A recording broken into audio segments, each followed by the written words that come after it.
when a security guard walked toward a man sitting alone on a bench outside one of Hollywood's biggest movie premieres.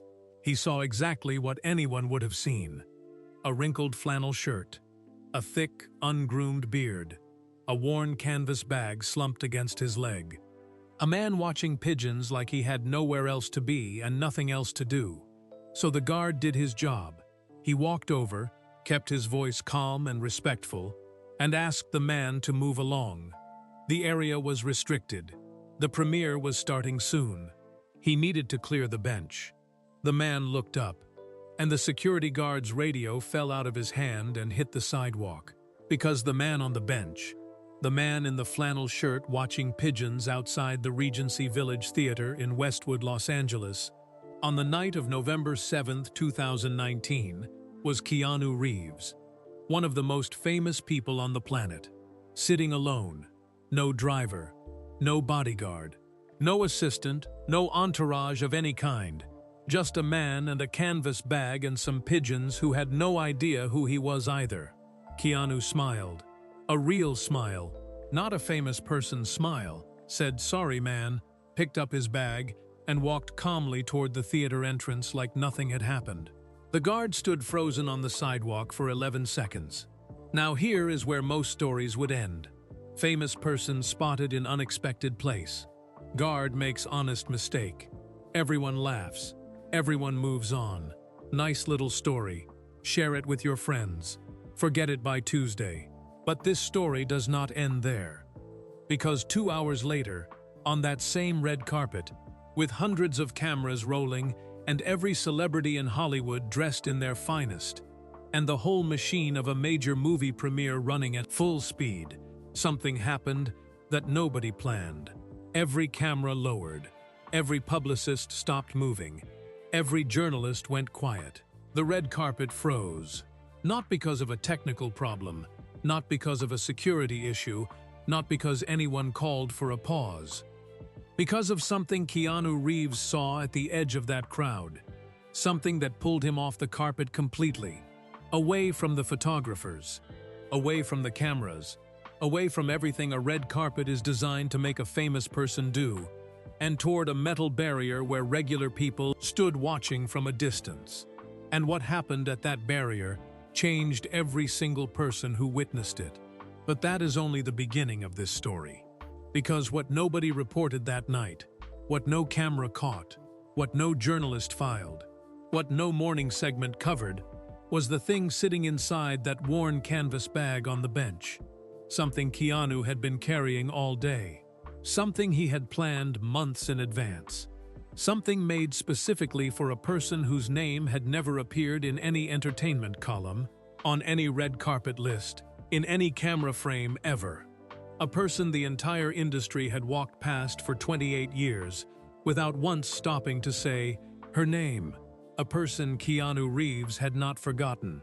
And when you find out what was in that bag, when you find out who it was for, and why he carried it to a movie premiere, and what he said when he finally sat down at her kitchen table, it is going to change the way you think about what it means to notice someone. It changed mine. Stay with me for the whole story, because the thing on that bench is worth waiting for. And I promise you, the ending is not something you are going to see coming. The night started like any other Hollywood premiere night, loud, bright, and fake. It was November 7th, 2019, a Thursday evening in Westwood, California. The air smelled like car exhaust and someone's expensive perfume. The Regency Village Theater on Broxton Avenue had been dressed up like a jewelry box. Red velvet ropes lined the sidewalk in neat, serious rows. Camera crews from Entertainment Tonight and Access Hollywood were already planting their tripods and testing their lights. Spotlights swept the sky in slow circles above the rooftops, like lighthouses with nothing to warn you about. Everyone moved fast. Everyone had a job. Everyone had a lanyard. The movie premiering that night was Knives Out, a murder mystery directed by Rian Johnson, packed with some of the biggest names working in Hollywood. Daniel Craig, Ana de Armas, Chris Evans, Jamie Lee Curtis. It was a big night. A celebration night. The kind of night where everyone wore clothes that cost more than most people's monthly rent and pretended that was completely normal. Outside, beyond the velvet ropes and the television cameras and the perfectly arranged flower arrangements, the regular world of Westwood kept moving. A bus pulled away from a stop on Broxton. A couple walked a dog. Pigeons picked at something near a storm drain. Security teams were already walking the perimeter 2 hours before the carpet opened.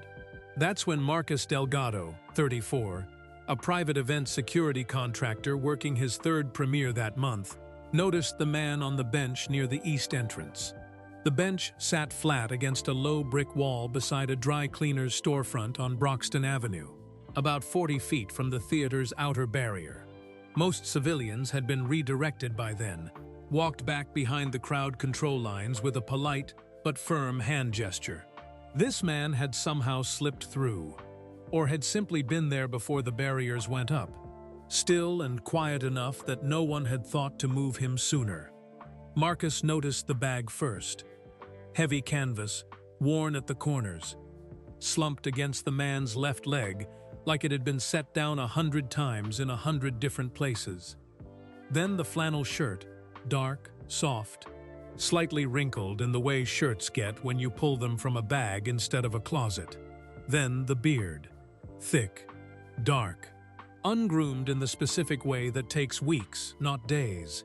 The man was watching pigeons, not his phone, not the crew setting up across the street. The pigeons.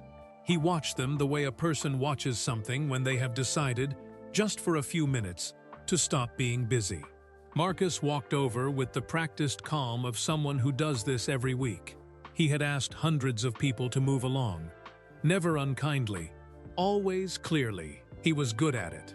"Hey, sir," he said, "this area's restricted tonight. I'm going to have to ask you to move back behind the barrier." The man didn't flinch. He didn't look defensive. He looked the way someone looks when they've been gently interrupted in the middle of a peaceful thought, mildly surprised but not bothered. He looked up. Marcus Delgado later told his wife, "It was like when you're looking at one of those pictures where you can't see the hidden image, and then suddenly you can, and you can never unsee it. That's exactly what it was like. One second I was looking at a man on a bench who didn't belong there, and the next second I was looking at Keanu Reeves."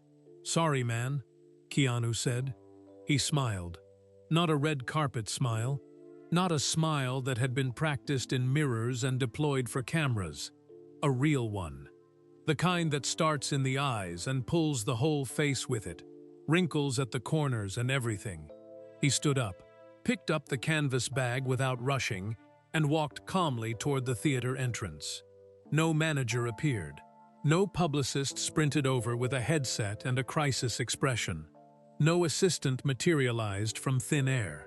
He just walked, steady, unhurried, the way a person walks when they have nowhere to prove they're going. Marcus stood on the sidewalk. His radio hit the concrete. He didn't notice. Later, journalists would piece together what had actually happened. Keanu had arrived at the premiere alone. No driver waiting. No entourage trailing behind him.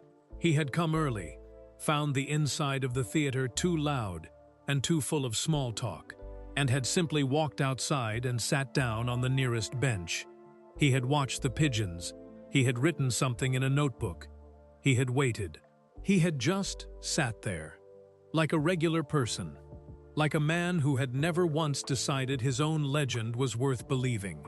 And that single quiet fact, that one small, unplanned choice to sit on a bench on Broxton Avenue and watch pigeons rather than perform being famous, would become the key that unlocked everything that happened on that red carpet 2 hours later. Everything that nobody planned. Everything that nobody forgot. Now meet Priya Nandakumar, 14 years old, from Culver City. She had saved up $47 over 3 months. Dog walking money, mostly, collected in small bills and loose quarters from neighbors on her street, to buy herself a spot in the fan viewing section. That was the fenced public area on the far side of Broxton Avenue, where regular people without lanyards or press credentials or industry connections, could stand behind a metal barrier and watch the premiere from a distance. You couldn't get close, you couldn't touch anything, but you could see. And for Priya, seeing was enough. She had a handmade sign. It said, "Keanu is the best human," in blue and gold glitter glue on white poster board. The glitter glue had not fully dried during the bus ride over. Her fingers were still faintly gold when she pressed them against the barrier. She didn't care. She had not come for any of the other stars. Not for Chris Evans, not for Daniel Craig, not for Ana de Armas, whose face was currently on every entertainment magazine, in every grocery store, checkout lane in America. Priya had come specifically, entirely, and completely for one person. Here is why. 8 months earlier, in March 2019, Priya's father, Dr. Rajan Nandakumar, an emergency room physician at Cedars-Sinai Medical Center on Beverly Boulevard, had suffered a heart attack. While on shift, he had collapsed between patients in the corridor outside exam room 4. A nurse named Claudette had caught him before he hit the floor. He had survived, but it had been close in the way that changes a family permanently. The kind of close that puts a before and after line through the middle of everything. He came home after 11 days and spent 3 weeks on the couch, moving slowly, sleeping badly, staring at the ceiling in the dark hours of the morning, when his mind wouldn't stop running the numbers on what almost happened. Every evening, Priya sat with him. She didn't ask him how he felt. She didn't talk about the hospital or the future or the diet the cardiologist had prescribed. She just picked a movie, pressed play, and sat close enough that their shoulders touched. That was the whole plan. Shoulders touching, movie playing, world staying quiet for 2 hours.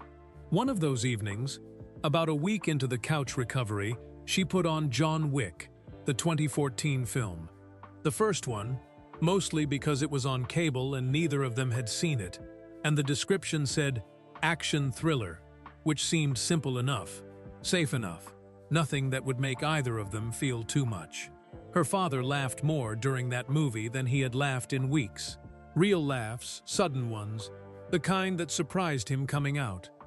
By the end, he was sitting up straighter without noticing he'd done it.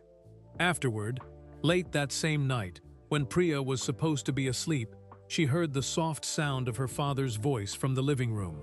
She crept to the doorway and saw him sitting in the dark with his phone, watching something on low volume. She leaned against the doorframe and watched without him knowing. He was watching YouTube interviews about Keanu Reeves. Not the movies, the man. The stories about what he actually does. Quietly, without cameras. The story about the New York City subway in 2010 when he was photographed giving up his seat to a woman carrying a heavy bag, standing the rest of the ride without complaint. The stories from stunt performers and crew members and co-stars that all shared the same shape. Keanu noticing someone that nobody else had thought to notice. The story about the Children's Cancer Foundation he funds privately, that carries no version of his name, started after the loss of his daughter Ava in 1999. A grief so large that most people would have disappeared inside it entirely. Rajan Nandakumar watched these stories in the dark of his living room, 3 weeks after nearly dying on a corridor floor, and cried quietly so his daughter wouldn't see. Priya saw. She watched her father wipe his face with the back of his hand and press the phone against his chest for a moment like he was holding something fragile. And she understood, without needing it explained, that her father had found something in those stories that he needed right now. Some kind of proof that the world contained people worth getting better for. She decided then that Keanu Reeves was worth celebrating. So she saved her dog-walking money. She bought the poster board and the glitter glue at a dollar store on Venice Boulevard. She made the sign at the kitchen table on a Wednesday night, leaning over it carefully, writing each letter slowly so the glue wouldn't run. It ran anyway, a little. She kept going. She took the Expo line from Culver City Station to Westwood and arrived 2 hours early to secure a good spot at the front of the barrier. What she had not planned for was the phone. It slipped while she was leaning over the railing, trying to angle the camera up to catch the spotlights sweeping the sky. It tumbled, turned once in the air, and hit the ground screen first with a sound like a single quiet snap. She picked it up. A long diagonal crack ran from the top left corner to the bottom right. The screen still lit, the camera still opened. But when she pointed it at anything more than 10 feet away, the image went soft and smeared at the edges, like trying to see through fogged glass. The girl, standing directly to her left, saw the whole thing happen. Her name was Destiny Okafor, 16 years old, from Inglewood. She wore a faded Speed Racer hoodie. The 2008 film, The Wachowski One, which is also a Keanu Reeves film, which is not a coincidence in terms of why she was standing in this exact fan section on this exact night. Destiny looked at the cracked screen. Then she looked at Priya. "Oh no," she said. Not as a performance, not as something polite to fill the silence, but in the genuine tone of someone who actually feels a stranger's small disaster land in their own chest. "Here," Destiny said, holding up her own phone. "Newer model. Camera fully intact. Tell me who you're here for and I'll take the photo for you." Priya looked at her. "At the Speed Racer hoodie. At the phone. Keanu," Priya said. Destiny's face opened into a full grin. "Same." They became friends in that exact moment. The fast, clean way that young people can become friends, without the long negotiations adults require. Just same, and then friends. As simple as that. What neither of them knew, standing at that barrier with their signs and their phones and their reasons for being there, was that in less than 90 minutes, they would be at the absolute center of the most talked about moment of the entire night. Not because of anything they planned, because of something Keanu Reeves was about to see. And what he did when he saw it would stop every camera on that red carpet cold. At 6:47 p.m., a man in a black jacket unclipped the velvet rope at the theater entrance. That small click, metal on metal, barely audible over the noise of the crowd, was the signal that everything was now real. The premiere was open. The carpet was live. 200 cameras were ready. 43 journalists had their recorders running. The night that had been building for hours shifted into the gear it had always been pointed toward. The first car arrived at 6:51 p.m., then the second, then the third. The red carpet began its familiar ritual, the slow walk from the car door to the photo wall, the practiced pause, the angle of the chin, the smile that was real enough to photograph but controlled enough to never give too much away. Flash, flash, flash. The sound of it was like heavy rain on a tin roof, constant and overlapping and oddly beautiful if you closed your eyes and forgot what was making it. Chris Evans arrived early, wearing a dark suit, and was immediately surrounded. He was generous with the cameras, turning, pausing, smiling. The way someone is generous when they have genuinely made peace with this part of the job. Jamie Lee Curtis arrived in elegant black and waved at the fan section the way someone waves when they actually mean it. Arm fully extended, eyes finding actual faces rather than scanning the general direction of the crowd. People near Priya and Destiny called her name, and she turned toward the sound and waved again, specifically toward that corner, and two people near Destiny actually screamed. Ana de Armas arrived, and the cameras made a sound that was distinctly louder than before, a kind of collective surge, like a wave picking up speed as it approaches the shore. Rian Johnson, the director, arrived quietly, slightly behind schedule, wearing glasses and a look of genuine mild amazement that any of this machinery existed around something he had made in rooms and on sets over the previous few years. He stood in front of the photo wall and smiled the way people smile when they are happy, but also slightly overwhelmed, and trying to hold both things at the same time. Inside the fan section, Priya stood on her toes. She had been on her toes for 20 minutes already. Her calves ached. She didn't sit down.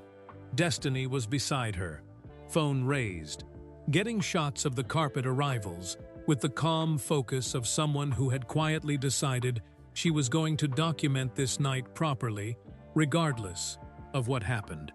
The energy in the fan section was loud and warm and slightly chaotic in the best way. People called out names. People held light-up signs.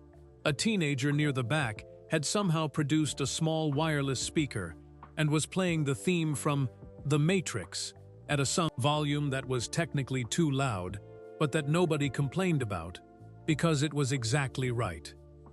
Then, at 7:11 p.m., the pace of arrivals slowed. A gap opened in the car schedule. The carpet was briefly, unexpectedly quiet. No celebrity mid-walk. No cameras firing in overlapping clusters. The publicists checked their phones. The security team stood still. A producer from Entertainment Tonight said something into her headset and then went quiet, waiting for the answer. The pause lasted about 40 seconds, and then Keanu Reeves walked out. Not from a car. He didn't arrive the way everyone else arrived. The slow roll of a black vehicle. The door opened from outside. The careful step onto the carpet. He came from the direction of the east entrance, the same door near the bench on Broxton Avenue, where Marcus Delgado had asked him to move along 2 hours earlier. He had apparently been inside the theater since then, talking with Rian Johnson and some of the crew, sitting in the back rows of the empty auditorium while the technical team ran sound checks, simply being somewhere quiet before the noise began. No car had brought him. No schedule had placed him. He had just appeared. He was wearing a dark suit, well-fitted, simply cut. Nothing that announced itself. No pocket square. No flower in the lapel. His beard was slightly tidied from earlier. Someone inside had found him a razor, and he had used it without completely erasing the last few weeks. But it was still heavier than his usual public look. He looked like a person who had gotten ready in a reasonable amount of time and considered that sufficient. He paused at the top of the carpet. He didn't launch immediately into the walk. He stood still for a moment and looked around slowly. Not the scanning look of someone checking for cameras, but the genuine look of someone who wants to actually see where they are before they pass through it. The fan section across Broxton Avenue registered his presence the way a field registers wind. A visible change moving through the crowd from one end to the other. A collective shift in attention, in posture, in noise level. The sound that came out of the fan section was not quite a scream. It was deeper than that. More like the sound a crowd makes when something they have been hoping for a long time finally actually arrives. A long exhale climbing rapidly toward something louder. He heard it. He turned toward the fan section. He raised one hand, a slow wave, unhurried. The kind of wave you give to someone you recognize across a distance. Not a performance wave, a person wave. The crowd answered with full noise. He smiled and turned back to the carpet and began walking. The photographers found their rhythm again. The flashbulbs restarted their rain-on-tin roof sound. He paused at the photo wall. He was gracious and patient. Turning when asked, holding still when needed, present in the specific way he is always described as being present, not performing it, actually doing it. Then he reached the far end of the carpet, the section that ran closest to the civilian barrier on Broxton Avenue. 20 feet, maybe less, between the edge of the red carpet and the metal railing, where Priya Nandakumar stood on aching toes, gold glitter still faintly on her fingertips, holding a sign she had made at her kitchen table in Culver City on a Wednesday night. He was walking, and then he wasn't. He had stopped. His eyes had found the sign. 4 words, blue and gold, slightly smeared. Held by a girl who had saved 3 months of dog-walking money and taken the expo line across the city just to stand here and say something true. Keanu is the best human. He read it, and something moved across his face. Not a performance, not a reaction calculated for the cameras around him. Something that arrived from somewhere much deeper and much quieter than any of that. The photographers nearby noticed it before they understood it. Several of them lowered their cameras without meaning to, because suddenly, Without anyone calling for it, without any publicist or director or producer giving the signal, the red carpet froze. Here is what the carpet froze actually means, for people who weren't there. It does not mean time stopped. Clocks kept moving. The spotlights kept sweeping. The city of Los Angeles kept doing everything Los Angeles does at 7 o'clock on a Thursday evening. Traffic on Wilshire, music from somewhere, the distant sound of a siren heading somewhere urgent. What froze was the people. For approximately 45 seconds, every person operating inside that red carpet machine, the celebrities, the photographers, the publicists with their earpieces and clipboards, the security contractors, the television producers, the journalists with their recorders already running, stopped what they were doing and watched Keanu Reeves. Not because anyone told them to, because something was happening that none of them had a professional category for. Gabriel Mendez, a freelance photographer from the Los Angeles Times, who had been shooting premieres since 2004, was standing at the mid-carpet photo mark when it happened. He had his camera raised. He had his settings dialed. He had shot 500 frames in the previous 40 minutes without stopping to think about any individual one. He lowered his camera. He later wrote about the moment in a personal essay published the following January. In 15 years of shooting these events, I have seen maybe 3 moments where the whole machine pauses on its own, without anyone calling for it. Not a technical problem, not a security issue, just a pause. Like the event itself took a breath. This was one of those moments, maybe the clearest one I've ever seen. Here is what Keanu did. He stopped walking at the far end of the carpet. He had seen the sign. His eyes had found it and stayed on it.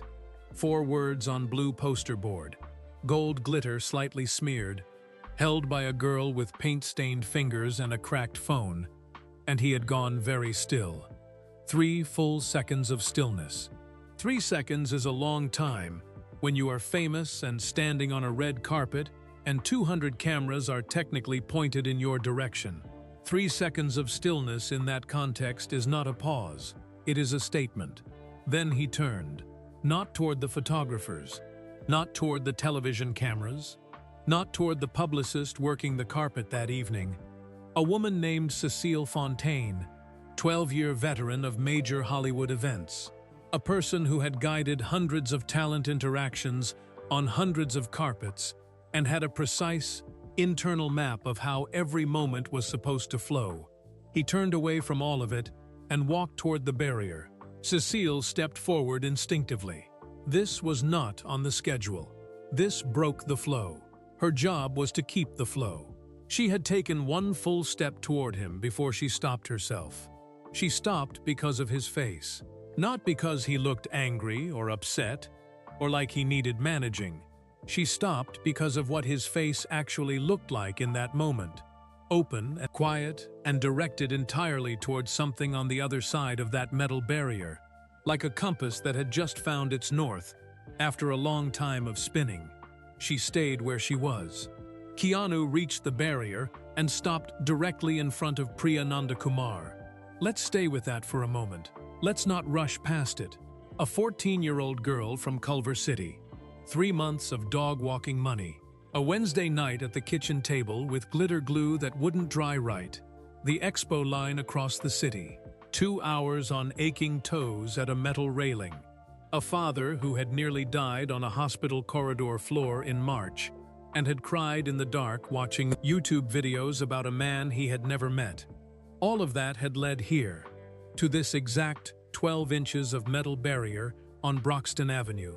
To Keanu Reeves standing on the other side of it, looking at her sign. Looking at her, Priya would later say, she couldn't account for the first 3 seconds of it. Her brain had received the information. He is here. He is in front of you. He is looking at you specifically, and had simply refused to process it, the way a circuit trips when too much power moves through it at once. What came back online first was her hearing. His voice. Hey. Not a stage voice. Not the projected warmth of a celebrity managing a fan interaction. Not, hey there, thank you so much for coming out. with the rising intonation and the practiced enthusiasm.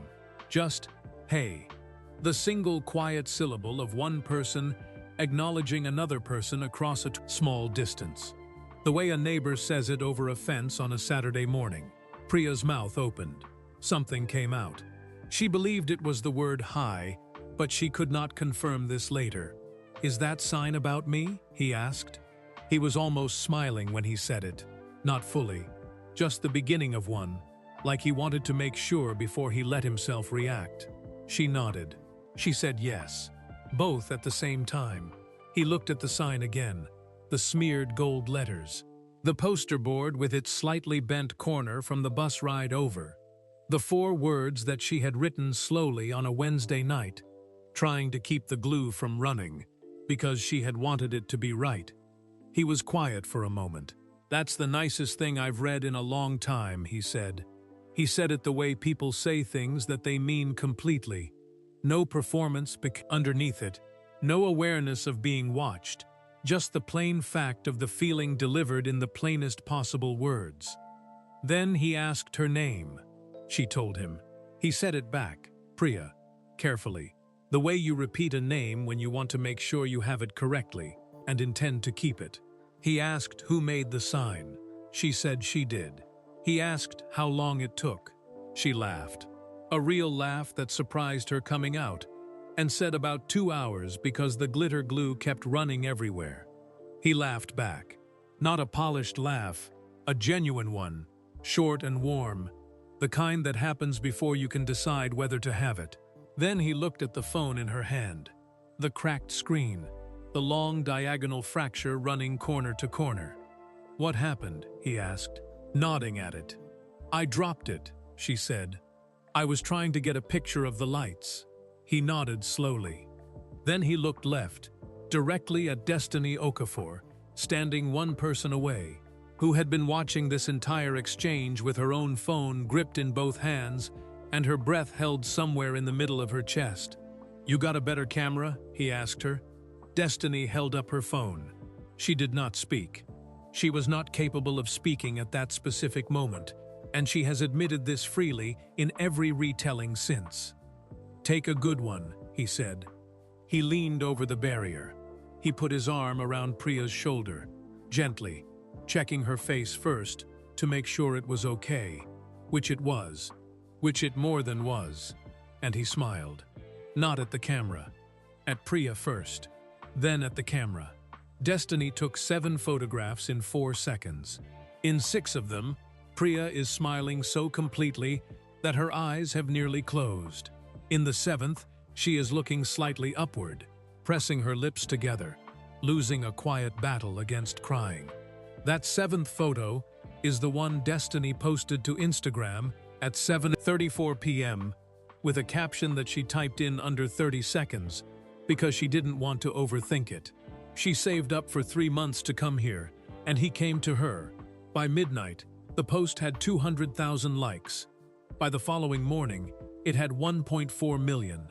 And by the time Priya got home to Culver City and walked through the front door, her father was sitting up on the couch, the same couch he had recovered on in March, the same couch where he had watched John Wick and laughed, and then cried in the dark over YouTube videos, holding his phone, already having seen it.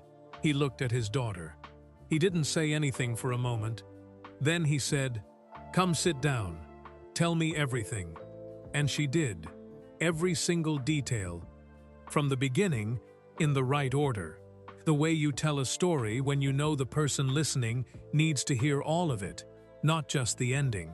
She told him about the Expo line, about Destiny and the Speed Racer hoodie, about the phone slipping from her hands, about the way his voice sounded when he said, "Hey," like a neighbor, about him saying her name back carefully, like he intended to keep it.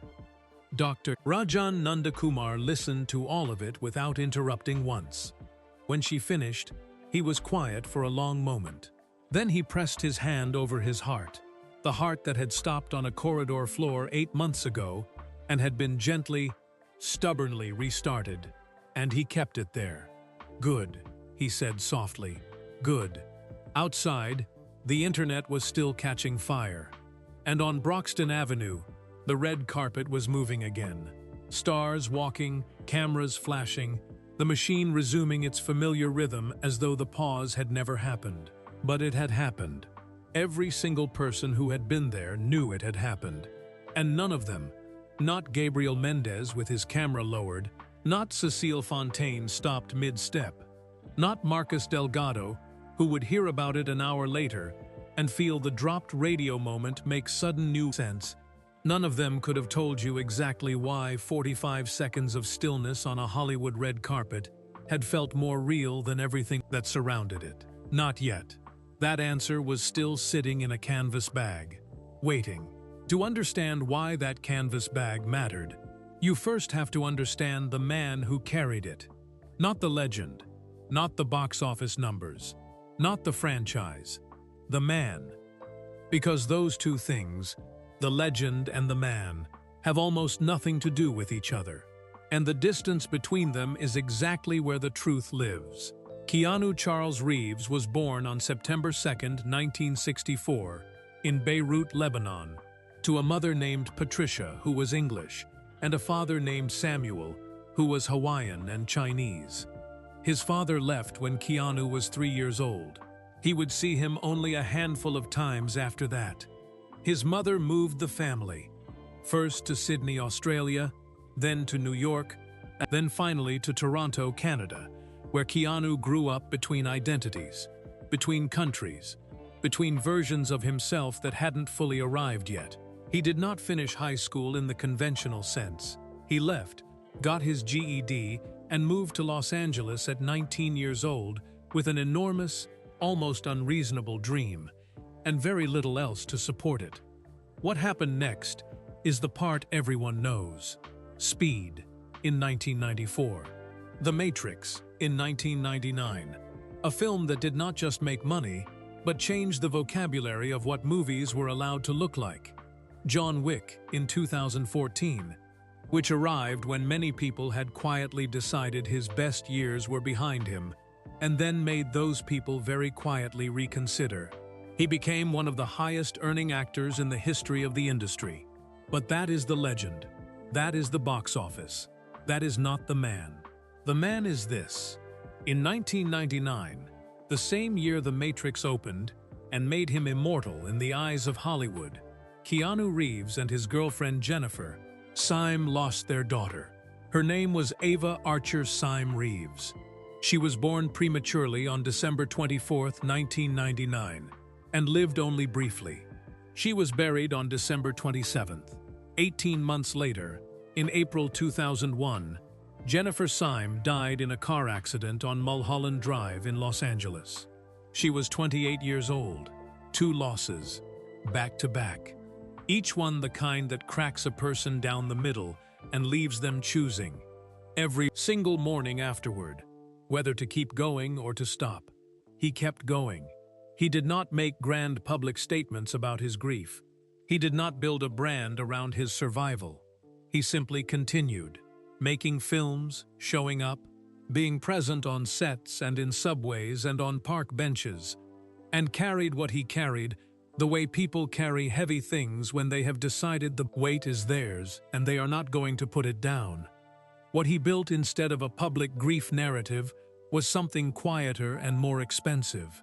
A private foundation supporting children's cancer research, funded significantly from his own earnings, bearing no version of his name on any of its public materials. He has spoken about it only when directly asked, and even then briefly. It exists because Ava existed. That is the only explanation he has ever offered. The rest of what he is has been documented not by publicists, but by strangers. The 2010 New York City subway photograph, confirmed, real, taken without his knowledge, of Keanu standing the entire length of a crowded ride, having given his seat to a woman managing a heavy bag. He did not know anyone was watching. He stood because there was someone who needed to sit. The stunt performers on The Matrix Reloaded who received unexpected individual bonuses, Harley-Davidson motorcycles, purchased from Keanu's own salary. because he felt they had not been adequately compensated for their work and risk. The story, told by multiple crew members independently over multiple years, of Keanu learning that several behind-the-scenes workers on his productions were struggling financially and quietly arranging to have their situations addressed. No announcement, no press release, no record kept for reputation purposes.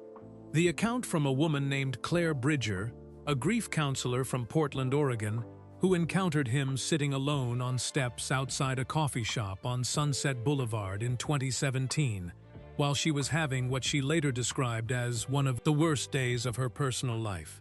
She sat nearby. He noticed. He asked if she was okay. She said no. He stayed and talked with her for 25 minutes. He was late for something. He stayed anyway.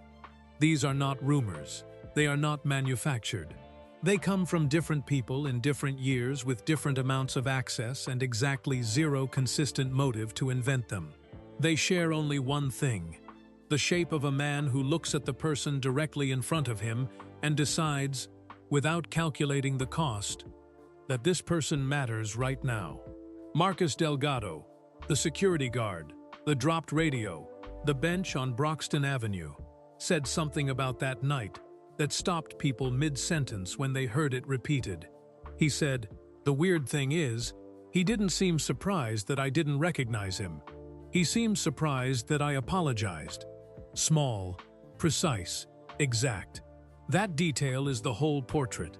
That detail is the complete answer to who Keanu Reeves actually is, rendered in a single sentence by a man who had known him for approximately 45 seconds, on a concrete sidewalk outside a dry cleaner's storefront in Westwood. A man who does not expect to be recognized. A man who is surprised when someone feels bad for treating him like a regular person, because he has spent 30 years quietly insisting that he is one. Now you know who was carrying the canvas bag. Now it is time to find out what was inside it, and why it had been there all along, not as an accident, not as a coincidence, but as something planned months in advance for a person whose name had never once appeared in any entertainment column, on any red carpet list, in any camera frame. A person the industry had never noticed, a person Keanu Reeves had not forgotten. Go back to the beginning. Go back to the bench on Broxton Avenue, the dry cleaner's storefront, the pigeons, the worn canvas bag slumped against a man's left leg. Go back to Marcus Delgado walking over with his practiced calm and his polite request and his radio that would shortly be on the ground. Go back to the bag.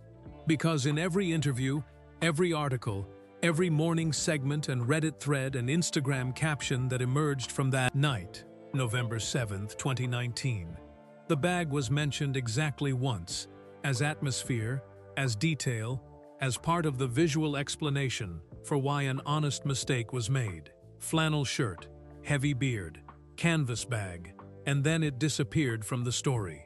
Nobody asked what was inside it. Nobody except Marcus Delgado. 3 weeks after the premiere, Marcus received a message through a mutual contact, a retired event coordinator named Phil Sorrento, who had worked Los Angeles premieres for 2 decades and knew people on both sides of the velvet rope. Phil had heard Marcus telling the bench story at a small industry gathering in Silver Lake and had passed the story, carefully and with permission, to someone who passed it further along. The message Marcus received was simple. It asked if he would be willing to speak by phone with Keanu Reeves. Marcus Delgado sat with his phone in his kitchen in Koreatown for a full minute before he replied. He replied yes. The call happened on a Tuesday evening in late November. It lasted 34 minutes. Marcus's wife Gloria sat at the kitchen table with him, not because he asked her to, but because she had watched him think about that night for 3 weeks and she wanted to be there when it resolved into something. They talked about the bench first. Keanu laughed about it, genuinely, without embarrassment, and said the pigeons in Westwood were bolder than any pigeons he had encountered in New York or Toronto, which he considered a significant ornithological finding. Marcus laughed. Gloria laughed from across the table, without being able to hear Keanu's side of the conversation, purely from the relief of hearing her husband laugh about it, rather than replay it. Then Marcus asked the question that had been sitting in him for 3 weeks. What was in the bag? Keanu was quiet for just a moment. Not a long pause, a short one. The kind that happens when someone decides to tell you something real. A notebook, he said, and a gift. Marcus asked about the notebook first. Keanu explained that he had kept one for years, a plain composition notebook, the kind that cost $2 at any drugstore, for exactly this kind of situation. When he was somewhere and wanted to remember it, he wrote it down, not for publication, not for memoir, just for himself. A private record of being in places and noticing things. On the bench on Broxton Avenue. On the evening of November 7, 2019, he had written one line. He told Marcus what it said. "The pigeons in Westwood are braver than the ones in New York." Marcus laughed again. Gloria looked up from across the table, reading his face, and smiled without knowing why. Then Marcus asked about the gift. Keanu was quiet again, longer this time. The kind of quiet that means what comes next has weight. He said, "I had it made for someone. I was hoping to find her at the premiere." Her. Marcus asked who, and here is where the story turns. Here is the thing that no journalist found, that no camera caught, that lived only inside a 34-minute phone call in a kitchen in Koreatown, until Marcus Delgado, with full permission carefully given, shared it 18 months later, in a podcast interview recorded in the spring of 2021. The gift in the canvas bag was for a woman named Elena Vasquez. Elena Vasquez was 67 years old. She lived alone in a small second-floor apartment on Purdue Avenue in the Sawtell neighborhood of West Los Angeles, approximately 2 miles from the Regency Village Theater. Her apartment had one window that faced a small shared courtyard where a lemon tree grew. She had lived there for 19 years. She knew the lemon tree's seasons better than she knew most people's names. For 28 years, Elena Vasquez had worked as a seamstress and costume repair specialist. Her hands knew fabric the way surgeons' hands know tissue, by feel, by weight, by the specific resistance of a seam under tension. She had worked for various costume houses and production support companies across Culver City and Burbank, the invisible infrastructure that keeps the visible industry running. In the mid to late 1990s, she had been contracted through a Culver City costume house called Strand & Mills to provide repair and maintenance work on several productions, shooting in the Los Angeles area. Her job was never glamorous. It was essential. A torn seam on a principal actor's costume on a shooting day is a crisis. Elena Vasquez was the person who resolved crises. She arrived early, worked quietly, left no trace except the quality of her repair work, and was rarely thanked in any formal sense, because the industry does not have a formal mechanism for thanking people who work at Elena's level. She was good at her job the way people are good at things they love, without needing anyone to confirm it. In 2018, Elena was diagnosed with early-stage Parkinson's disease. The tremors were mild at first, barely noticeable, mostly in her left hand in the morning. But for a woman whose entire professional identity lived in the steadiness of her hands, mild was not a small word. Mild was the beginning of a loss she had not been prepared to consider.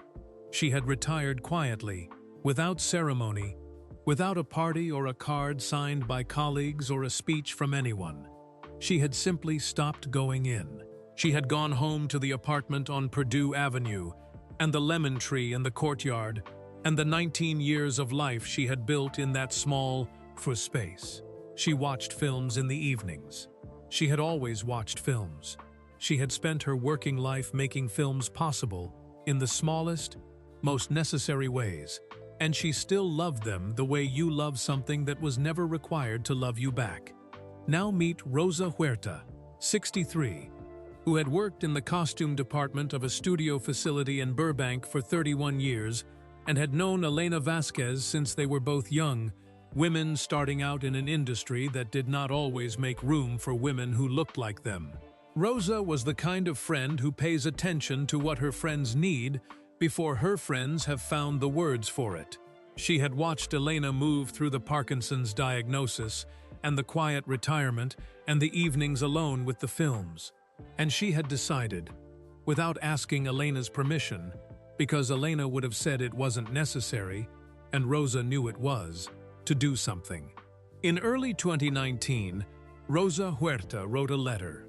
She wrote it by hand, on paper, which she felt was appropriate given what she was trying to say and who she was saying it to. She addressed it to the production company associated with Keanu Reeves. She did not ask for money. She did not ask for a meeting or a photo opportunity, or any of the things that letters to production companies usually ask for. She asked for nothing at all, really. She simply told them about Elena. She told them that in the mid-1990s, Elena Vasquez had repaired a specific jacket on a specific production day.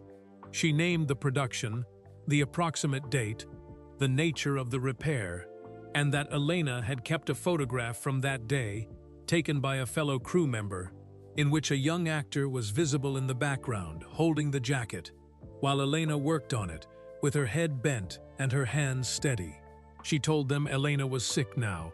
She told them Elena had loved this industry her whole life, and had served it faithfully and invisibly, and that she thought about that photograph sometimes, and about that production day, and about whether anyone from that world had ever known she existed. Rosa sealed the envelope. She mailed it. She told no one, including Elena. Most letters like that one do not arrive anywhere meaningful. The industry is vast, and the correspondence is unmanageable, and the distance between a handwritten letter on paper and the person it is intended to reach is usually insurmountable. The letter passes through too many hands, and too many decisions, and too many practical considerations, and simply stops somewhere in the middle. This letter did not stop. Someone at the production company read it. Someone passed it further. And somewhere along that chain, Rosa never learned exactly where or how, it reached Keanu Reeves. He read it. He sat with it long enough to decide what it required. What it required, he decided, was something small and specific and real. Not a donation, not a public gesture, something made. He commissioned a small item from a craftsperson in Silver Lake, a silversmith named Dara Osei, who did custom engraving work, and who has confirmed this account. A silver thimble, seamstress's weight, correct size, solid and simple, engraved on the outer band with a needle and thread motif, the year of the production, and 3 letters, EV, Elena's initials. He placed it in a small cloth pouch. He put the pouch in his canvas bag. He carried it to the premiere on November 7, 2019, because Rosa Huerta had mentioned in her letter that Elena sometimes came to large events in the Westwood neighborhood in the evenings. Not to attend, not to participate, just to stand near the lights for a little while and feel close to the industry she had given her working life to. Rosa thought there was a chance she might be somewhere in the crowd that night. He had sat on the bench and watched the pigeons and written in his notebook and waited, with the thimble in the bag beside him, hoping. Elena Vasquez was not in the crowd that night. She was home on Purdue Avenue, 2 miles away, watching coverage of the premiere on a television set she had owned for 11 years, in the apartment with the lemon tree outside, her left hand resting still in her lap. She did not know a silver thimble with her initials existed. She did not know anyone had written a letter. She did not know that a man with a canvas bag had sat on a bench 2 miles away and hoped she might be somewhere in the crowd. She watched the coverage until it ended. She turned off the television. She went to bed. 3 weeks later, Rosa Huerta received a phone call. She has described the call in the podcast interview that Marcus Delgado arranged, both of them speaking together, filling in each other's gaps, as the kind of phone call that makes your legs stop working properly. You have to sit down. You sit down and then you have trouble remembering sitting down. The call told her that someone wanted to come to Elena's apartment. Rosa called Elena. Elena said, "Rosa, what are you talking about?" It was not a question. It was the sentence of a person who has been presented with information their brain is refusing to file correctly. Rosa told her everything. The letter, the response, what was coming. See, Elena was quiet for a very long time. Then she said, "You wrote a letter." Rosa said yes. Elena was quiet again. Then, "You didn't tell me." Rosa said, "I knew you would have told me not to." Elena said nothing for several seconds. Then, very quietly, "Yes, I would have." On a Wednesday morning in early December 2019, a car came to Purdue Avenue in the Sawtell neighborhood of West Los Angeles. Keanu Reeves walked up the external staircase to the second floor. He knocked on the door of an apartment that looked out over a courtyard where a lemon tree grew. Elena Vasquez opened the door. She has said, in the only account she has ever given of this moment, shared privately with Rosa and later, with Elena's permission, included in the podcast, that she had rehearsed staying calm. She had told herself that morning, while making tea, that she would be calm and dignified, and that she would not make it strange or overwhelming for either of them. She was not calm. She held the door frame with her right hand. He said hello. She said hello. He asked if he could come in. She stepped back and let him in, and then stood in her own kitchen, not entirely sure what to do with her hands. He sat at her kitchen table. She made tea because making tea was something her hands still knew how to do without her having to think about each step. And she needed something like that right now. He stayed for 1 hour and 40 minutes. He asked about her work. Not generally, specifically. He asked about the repair processes, about the fabrics that were hardest to work with, about the difference between repairing a costume under production pressure versus doing it right. He asked because he wanted to know. And Elena Vasquez, who had spent 28 years being the person nobody asked, answered him with the full depth of everything she knew, which was considerable, which was the knowledge of a person who had loved their craft completely. She brought out the photograph. It was printed on standard photo paper, slightly faded at the edges the way photographs from the mid-1990s fade, kept in a plain white envelope inside a shoebox on the top shelf of her bedroom closet. In it, Elena was bent over a work table with her head down and her hands steady, on a jacket laid flat across the surface. In the background, slightly out of focus, a young man held the jacket's collar while she worked. Keanu looked at the photograph for a long time. He looked at his own younger face, blurred and background and entirely incidental. And then he looked at Elena's hands, sharp, focused, centered in the frame because that was where the camera had been pointed. And he said something that Elena has not shared publicly, and that Rosa has honored by not sharing either. What Rosa has shared is what happened after he said it. Elena laughed. A full laugh, sudden and real. The kind that arrives without warning and takes the whole body with it. The kind of laugh that belongs to a person who has just been seen completely. Not partially, not politely, completely, and cannot contain what that feels like. Then he gave her the thimble. He took the small cloth pouch from the canvas bag, the same bag, the bench bag, the bag Marcus Delgado had noticed on a concrete bench outside a dry cleaner's storefront on Broxton Avenue, and he placed it on the kitchen table in front of her. She opened it. She held the thimble in her palm. Silver, small, the right weight, the needle and thread engraved along the band, and the year, and her initials, EV. Her left hand was trembling slightly. Her right hand was steady. She held it in both hands together. She looked at it for a long time without speaking. Then she looked up at him and said, in a voice that was very quiet and very clear, "I always wondered if anyone noticed." He held her gaze. He said, "I noticed. 2 words. That is all. 2 words in a kitchen on Purdue Avenue. In an apartment above a lemon tree, spoken by a man who had carried a canvas bag to a movie premiere and sat on a bench to wait for someone who never came, and then found another way. 2 words that cost nothing and meant everything. That is what was in the bag. Not a prop. Not a publicity strategy. Not a story designed for morning segments and Instagram captions and Reddit threads. A silver thimble in a cloth pouch for a woman whose hands had served an industry that never once looked up from her work to say her name. And here is the last thing. The thing that makes all the other things, Marcus and his dropped radio, Priya and her gold-smudged fingers, Destiny and her perfect camera, Bernadette and her 30 years of films, and her husband and her 20 minutes behind the counter of a bookshop, the thing that makes all of it cohere into something that is not just a warm story about a famous person being decent.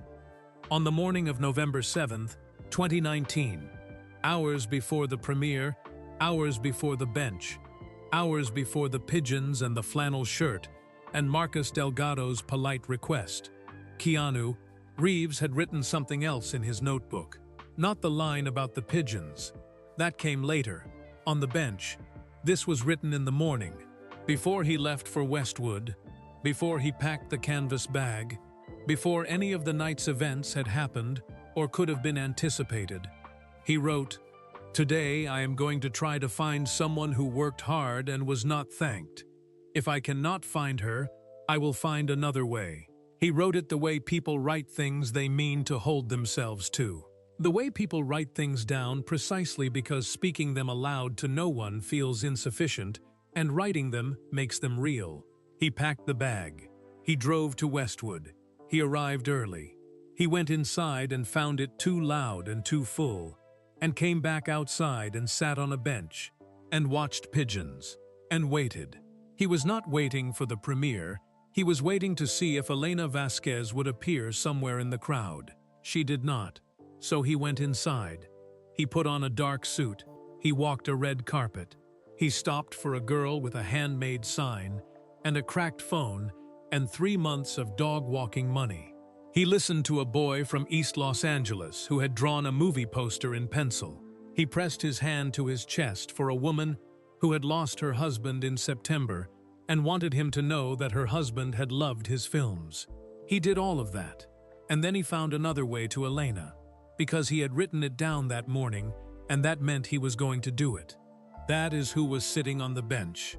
That is what was in the bag. That is why the red carpet froze. Not from cold, from something much more human than that. And that is the story of the man on the bench, the canvas bag, and the silver thimble with 2 initials engraved on the side. A security guard who dropped his radio. A 14-year-old girl with gold glitter on her fingers. A woman who lost her husband in September. A boy from East Los Angeles who drew a movie poster in pencil. And a seamstress who spent 28 years making things beautiful for an industry that never once looked up to say her name. All of them changed by one man who wrote a single line in a notebook one morning and then went out and meant it. That is not a Hollywood story. That is a human one, and the world needs a lot more of those. Now I want to hear from you. Drop a comment right now and tell me, where are you watching this from?